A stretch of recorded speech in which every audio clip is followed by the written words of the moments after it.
Jack Daniel's is the best-selling American whiskey on the planet. Not the best American whiskey, the best-selling. Those are two very different things, and the gap between them is the entire subject of this video. Jack Daniel's sells because it is everywhere. It is on every back bar in every country on earth. It is the default American whiskey for anyone who hasn't thought carefully about American whiskey. It is the first bottle most people ever ordered. It is the brand that taught an entire generation what whiskey tastes like, and then charged them more and more for that familiarity while quietly making a series of production decisions that moved the liquid progressively further from what earned the brand's reputation in the first place. 5 Jack Daniel's expressions. Specific arguments for why each one is costing dumb buyers more than it delivers, and for every single one, the bottle sitting directly next to it on the shelf that actually earns the money. Number 5. Before I name the first expression, I want to tell you something a store owner in Nashville said.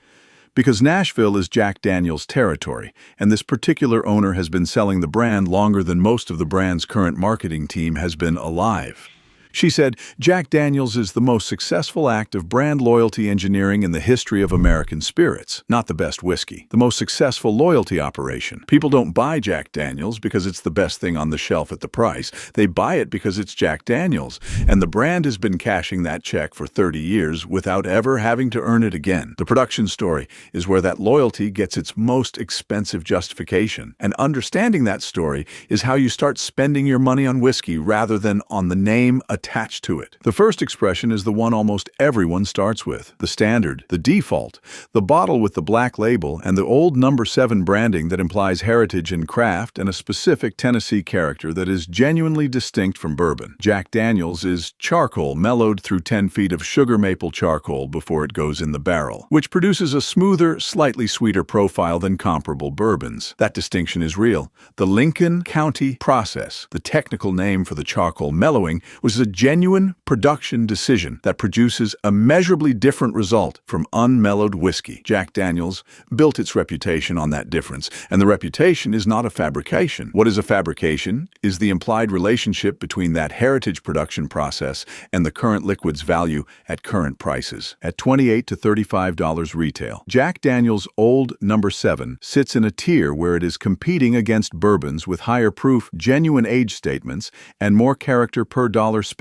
At 80 proof, the legal minimum, it delivers the minimum legal concentration of whiskey character while charging mid-shelf prices. The charcoal mellowing story is real. The value case at 2026 prices is not. One store owner said this about every customer who reaches for Old Number 7 at full price. They are paying $35 for a memory and $25 for whiskey. The memory is of the first time they had it. The whiskey is what's actually in the bottle. The ratio has been shifting in the memory's favor for 20 years. That bottle is Jack Daniel's Tennessee whiskey, Old Number 7. The store owner's recommendation, Wild Turkey 101 at $25. More proof, more character. A genuine production philosophy that prioritizes what's in the glass over what's on the label. At $3 to $10 less than Jack Daniel's Old Number 7, you get a bourbon that outperforms it in blind comparisons run by panels with no loyalty to either brand. The dumb buyer pays for the name. The smart buyer pays for the proof. Number 4. This one is the most straightforward consumer injustice on the list because the argument doesn't require any production analysis or proof comparison.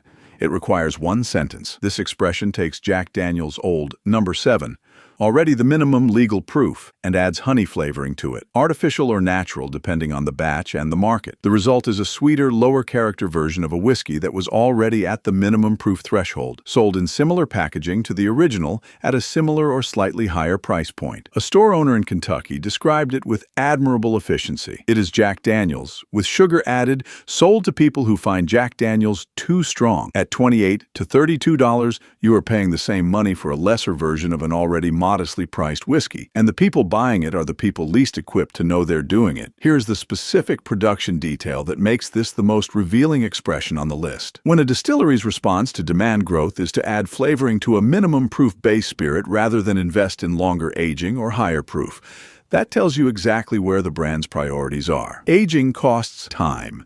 Higher proof costs yield. Honey flavoring costs almost nothing. The margin improvement on Tennessee honey versus genuine quality improvement in Old No. 7 is not a close calculation. The buyer absorbs the cost of both decisions, paying premium prices for a flavored minimum proof spirit, while the brand captures the margin on both. That bottle is Jack Daniel's Tennessee Honey. The store owner's recommendation: Old Forester 86 at $22. A genuine bourbon from Brown-Forman, the same parent company that owns Jack Daniel's, at a lower price, higher proof, and no flavoring added. If the appeal of Jack Daniel's Honey is accessible sweetness and drinkability, Old Forester 86 delivers both from honest production rather than post-distillation addition. The smart buyer spends less and drinks something that got its sweetness from the barrel rather than from a cost-optimized production decision made long after the distillation was over. Number 3. This expression requires a specific number before I name the bottle, because the number tells the entire story. 35. That is the ABV percentage of this expression. 35% alcohol by volume. American bourbon requires a minimum of 40% ABV. American whiskey requires a minimum of 40% ABV. This expression sits at 35%, below the legal threshold for either category, which is why it cannot legally be called bourbon or straight whiskey on the label. At $28 to $32, you are paying a standard whiskey price for a spirit that doesn't meet the legal alcohol content requirement of the category its packaging implies it belongs to. The apple flavoring masks the thinness of a product that, by its own ABV, contains significantly less whiskey character per ounce than anything in the bourbon section of the same store. That bottle is Jack Daniel's Tennessee Apple. The store owner's recommendation: Elijah Craig Small Batch at $30. 94 proof, no flavoring, bottled in bond quality philosophy. At effectively the same price as Jack Daniel's Tennessee Apple, you get a bourbon that contains nearly 3 times the alcohol concentration per pour, which means 3 times the whiskey character, from a distillery that made the production decisions Old No. 7's parent company chose not to make. The dumb buyer pays for the apple. The smart buyer pays for the whiskey. If this is landing differently than you expected, if you're looking at the Jack Daniel's expressions on your shelf with a different set of questions than you had when this video started, subscribe now, because the follow-up to this video names the 5 bottles that liquor store owners say serious whiskey drinkers are quietly buying instead of every expression on this list. Not the bottles the industry promotes, the ones the people selling them actually respect. Dropping in a few days, don't miss it. Number 2. This one requires a careful argument because it is the expression that most successfully exploits a buyer's growing sophistication about production. The dumb buyer for this expression is not the level 1 drinker who orders whatever is familiar. It is the level 3 drinker who has started reading about whiskey production and believes that double mellowing is a meaningful premium process worth paying for. Jack Daniel's Gentleman. Jack is double charcoal mellowed, the standard Tennessee charcoal mellowing process applied before barreling and again after to the finished whiskey. The brand positions this as a premium production choice that produces a significantly smoother and more refined product than Old No. 7. At $35 to $40, a $7 to $12 premium over the standard expression, dumb buyers are paying for the double mellowing story. Here is what double mellowing actually does. The charcoal mellowing process removes some congeners, flavor compounds, from the whiskey. Doing it twice removes more congeners. The result is a cleaner, lighter, smoother whiskey that is more accessible and less characterful than the original. You are paying a premium for a production process that reduces the whiskey's character rather than enhancing it. The smoothness is not complexity. It is the absence of complexity, achieved by filtering more of the liquid's personality away and charging you for the privilege of drinking less of what makes whiskey interesting. One store owner in Memphis said it without hesitation: Gentleman Jack is Jack Daniel's for people who find Jack Daniel's too whiskey forward. They want it smoother, so they paid more to get it smoother. What they got is less, and they paid extra for less. That bottle is Jack Daniel's Gentleman Jack at $35 to $40. The store owner's recommendation: Buffalo Trace at $30. A genuinely accessible, genuinely smooth bourbon that achieves its drinkability through production integrity rather than post-distillation character removal. At $5 to $10 less than Gentleman Jack, you get a whiskey that has its full character intact. Nothing filtered twice into palatability. From a distillery that built its reputation on making whiskey accessible without making it diminished. Number 1. The Jack Daniel's expression that costs costs the most and delivers the least relative to what the price implies. And the one where the gap between what dumb people are paying for and what they're actually getting is widest. This is the expression Jack Daniel's uses to justify premium pricing through a production story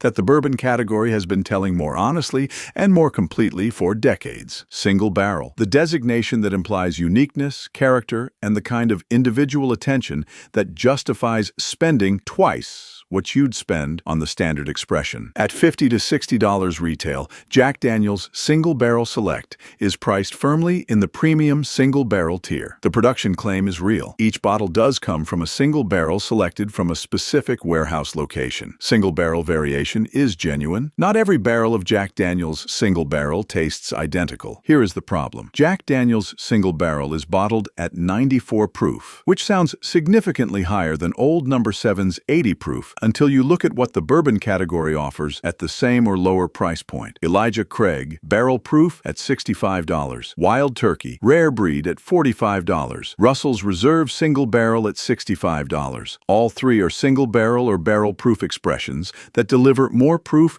more production transparency, and more of the character that single barrel pricing is supposed to buy, at prices within $5 to $15 of the Jack Daniel's expression. The Jack Daniel's single barrel buyer is paying a premium for a production designation that the bourbon section of the same store delivers more completely at comparable or lower prices. The name is doing the premium work. The production is not. One store owner said this plainly. Jack Daniel's Single Barrel sells to the buyer who read enough about whiskey to know that single barrel means something, but not enough to know that single barrel means more from a distillery that doesn't add 10 feet of charcoal to the equation before the barrel gets involved. At $55, you are paying for the designation. At the same $55, you could be drinking Elijah Craig Barrel Proof and understanding what single barrel production actually contributes to a glass when nothing gets mellowed out of it afterward. That bottle is Jack Daniel's Single Barrel Select at $50 to $60. The store owner's recommendation, Elijah Craig Barrel Proof at $65, $10 more. Cask strength, meaning no dilution from barrel to bottle. No chill filtration, meaning every compound the barrel contributed